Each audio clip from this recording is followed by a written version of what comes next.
بسم اللہ الرحمن الرحیم۔ مسلمانوں کا لشکر بری طرح پھنس گیا تھا۔ مثنہ بن حارثہ رضی اللہ تعالیٰ عنہ حقیقت پسند اور تجربہ کار سالار تھے۔ انہوں نے دیکھ لیا کہ لڑتے رہنے کا مطلب خودکشی کے سوا کچھ نہیں ہو سکتا۔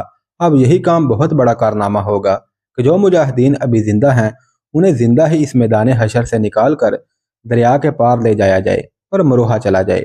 مثنہ ایسا حکم نہیں دینا چاہتے تھے کہ بھاگو اور اپنی جانیں بچاؤ۔ وہ منظم طریقے سے اپنے لشکر کو پسپا کرانے کی سوچ رہے تھے، کیونکہ مجاہدین تھک کر شل بھی ہو چکے تھے اور کثیر تعداد دشمن ان پر غالب بھی آ چکا تھا اور ان کی آدھی نفری شدید زخمی ہو چکی تھی۔ اس لیے مجاہدین کا جذبہ اور حوصلہ ماند پڑ گیا تھا۔ شہادت کی رفتار تیز ہو گئی تھی۔ اتنے میں دیکھا گیا کہ کچھ مجاہدین جن میں سوار تھے اور پیادہ بھی خود ہی کشتیوں کے پل پر پہنچ گئے اور پسپا ہو رہے تھے۔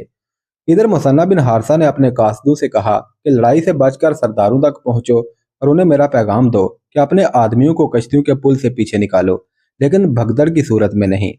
مستند تاریخوں میں یہ واقعہ تفصیل سے لکھا ہے کہ ابو عبید کے قبیلہ ثقیف کا ایک مجاہد عبداللہ بن مرثد ثقفی کہیں قریب کھڑا تھا۔ ایک تو اس نے یہ دیکھا کہ کچھ سوار اور پیادہ مجاہدین پل کے راستے بھاگ رہے ہیں، اور اس کے ساتھ ہی یہ سن لیا کہ مثنہ بن حارثہ سرداروں کو پسپائی کا حکم دے رہے ہیں۔ عبداللہ بن مرثد بڑا ہی جوشیلا مجاہد اور رسول اللہ صلی اللہ علیہ وسلم کا دیوانہ وار شدائی تھا۔ وہ دوڑا گیا اور تلوار سے کشتیوں کے پل کے رسے کاٹ دیے۔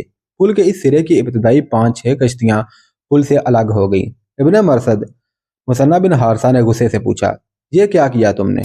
خدا کی قسم، تو چاہتا ہے کہ ہم سب آتش پرستوں کے ہاتھوں کٹ مرے؟ ہاں ابن حارثہ، عبداللہ بن مرثد نے جواب دیا، میں نے واپسی کا راستہ بند کر دیا ہے۔ ابو عبید اور اس کے بعد 7 سردار شہید ہو گئے ہیں۔ یہ سب ثقفی تھے، میں بھی ثقفی ہوں۔ جس طرح ہمارا سپہ سالار شہید ہوا ہے اور جس طرح ہمارے سردار شہید ہوئے ہیں، اسی طرح ہم سب بھی لڑتے ہوئے شہید ہوں گے۔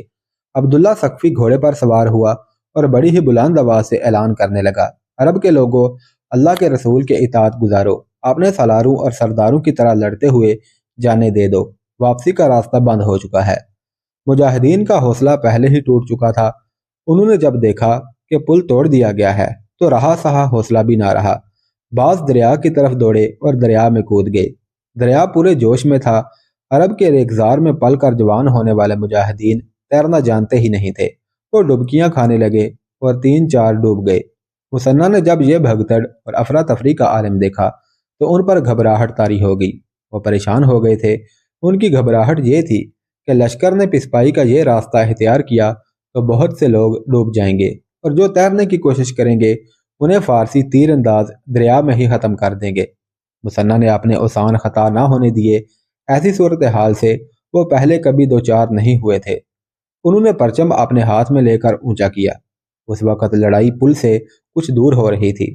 مثنہ نے چند ایک مجاہدین کو جو اس وقت ان کے باڈی گارڈ بنے ہوئے تھے یہ کام سونپا کہ وہ کسی طرح ان کشتیوں کو جو پل سے سرک گئی ہیں رسوں سے پرو دیں اور پل کو مکمل کر دیں۔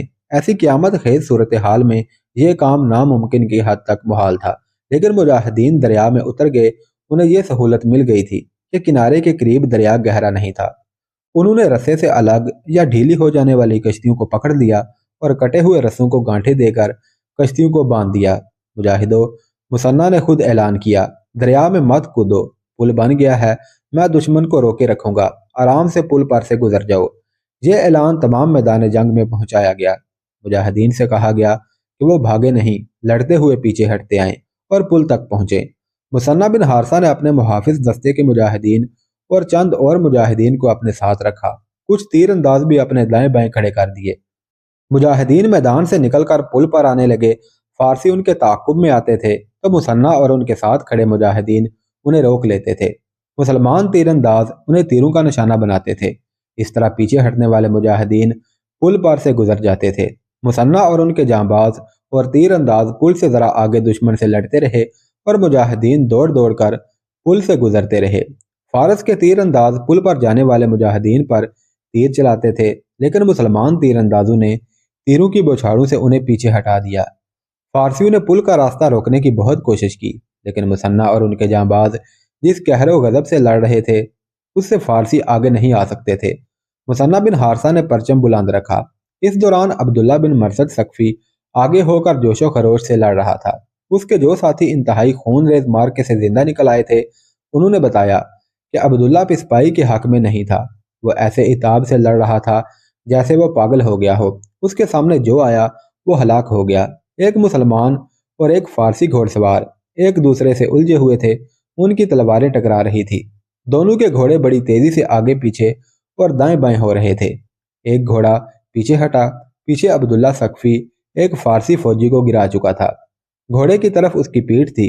گھوڑا اتنی تیزی سے پیچھے ہٹا کہ عبداللہ ثقفی سے ٹکرایا اور اسے گرا دیا۔ گھوڑا بھی پیچھے ہٹ رہا تھا۔ عبداللہ ثقفی اس قدر تھک چکا تھا کہ وہ فوراً اٹھ نہ سکا۔ گھوڑے کے پچھلے دونوں پاؤں اس کے پیٹ پر پڑے اور پیٹ پھٹ گیا، پھر اس پر گھوڑے کے اگلے پاؤں پڑے۔ عبداللہ ثقفی پوری طرح کچلا گیا اور شہید ہو گیا۔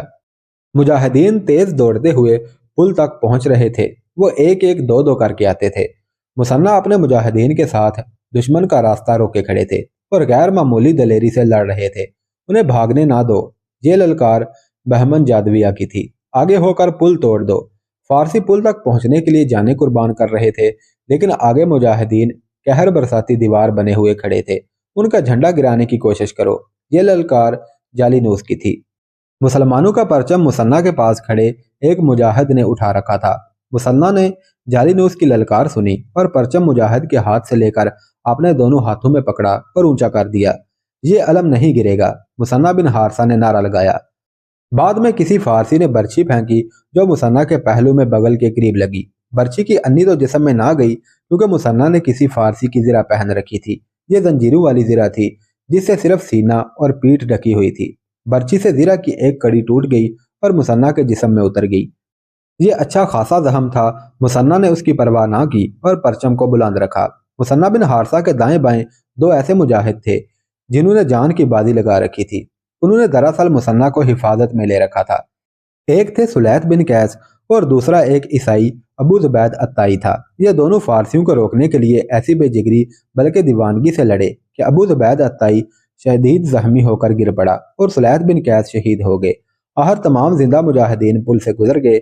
مثنیٰ بن حارثہ کے زخم سے خون بہہ رہا تھا اور زخم تکلیف بھی دے رہا تھا، لیکن انہوں نے زخم کی طرف دھیان ہی نہ دیا اور اپنے ساتھیوں کو پل پر لے آئے۔ تیر اندازوں کو پیچھے رکھا تاکہ وہ فارسیوں پر تیر برساتے رہیں اور پیچھے بھی ہٹتے رہیں۔ مسلمانوں کا جانی نقصان تو ہوش ربا تھا، لیکن فارسیوں کا نقصان بھی کچھ کم نہیں تھا۔ البتہ ان کے تیر انداز تیر پھینک رہے تھے۔ مسلمان دوڑتے ہوئے پل پر گئے، پیچھے دیکھا پل کے اس سرے پر فارسیوں کا ہجوم تھا۔ وہ مسلمانوں کا شاید تعاقب کرنا چاہتے تھے۔ مثنیٰ بن حارثہ کے کہنے پر پل کے رسے کاٹ دیے گئے اور چند ایک کشتیوں کو توڑ دیا گیا۔ مجاہدین کی گنتی کی گئی، 9000 میں سے صرف 3000 زندہ واپس آئے۔ شدید زخمیوں کو واپس نہ لایا جا سکا۔ سلیت بن قیس، ابو زید انصاری، عقبہ بن قبطی، یزید بن قیس الانصاری، عبداللہ بن قبطی اور ابو امیہ انفرازی جیسے نامور صحابی اس لڑائی میں شہید ہو گئے۔ جس دن یہ 3000 مجاہدین واپس آئے وہ ہفتے کا دن تھا اور 13 ہجری کا ماہ رمضان تھا۔ مثنیٰ بن حارثہ پر بہت بڑی اور بڑی ہی خطرناک ذمہ داری آن پڑی۔ ان کے تجربہ کار ساتھی سالار اور سردار شہید ہو گئے۔ وہ خود زخمی تھے۔ ان کے ساتھ لشکر کا صرف تیسرا حصہ رہ گیا تھا۔ یہ حصہ یعنی 3000 آدمی لڑنے کے قابل نہیں رہے تھے۔ جسمانی طور پر تو وہ شل ہو ہی چکے تھے، ذہنی طور پر بھی وہ لڑنے کی ہمت چھوڑ بیٹھے تھے۔ کہیں سے بھی کمک ملنے کی توقع نہیں تھی۔ مثنیٰ پر ذمہ داری آ پڑی تھی کہ ان 3000 تھکے ماندے شکست خوردہ آدمی کو بچانا تھا، جس کا ایک ہی ذریعہ تھا کہ انہیں کہیں دور لے جائیں اور بہت جلدی لے جائیں، کیونکہ مثنیٰ اس خطرے کو یقینی سمجھتے تھے کہ بہمن جادویہ ان کے تعاقب میں آئے گا۔ بہمن جادویہ پہلا فارسی جرنیل تھا جس نے مسلمانوں کو شکست دی تھی۔ وہ ملکہ فارس اور رستم کی آنکھوں کا تارا بن گیا تھا۔ مثنیٰ جانتے تھے کہ بہمن جادویہ مسلمانوں کا جانی دشمن ہے اور وہ اس موقع سے پورا فائدہ اٹھائے گا اور ان تھکے ہارے مجاہدین کے تعاقب میں آ کر انہیں بھی ختم کر دے گا۔ میرے عزیز ساتھیوں، مثنیٰ نے ان 3000 مجاہدین سے خطاب کیا، سپہ سالار ابو عبید کی غلطی کی سزا ہم سب کو ملی ہے۔ یہ تمہاری بہادری ہے کہ تم زندہ واپس آ گئے۔ فتح اور شکست اللہ کے اختیار میں ہے۔ یہ بھی تمہاری فتح ہے کہ تم نے دشمن کے آگے ہتھیار نہیں ڈالے۔ تم اللہ تبارک و تعالیٰ کے حضور سرخرو ہو۔ ہم انشاءاللہ اس شکست کا انتقام لیں گے۔ یہاں رکنے کا وقت نہیں۔ فارسی ہمارے تعاقب میں آ رہے ہوں گے، وہ ضرور آئیں گے۔ ہم ابھی لڑنے کے قابل نہیں، اس لیے یہاں رکنا بڑا ہی خطرناک ہے۔ تمہیں چلنا ہی پڑے گا۔ گھوڑوں پر سب باری باری سوار ہوں گے، ہم نے کسی منزل پر پہنچ کر اگلی لڑائی کی تیاری کرنی ہے۔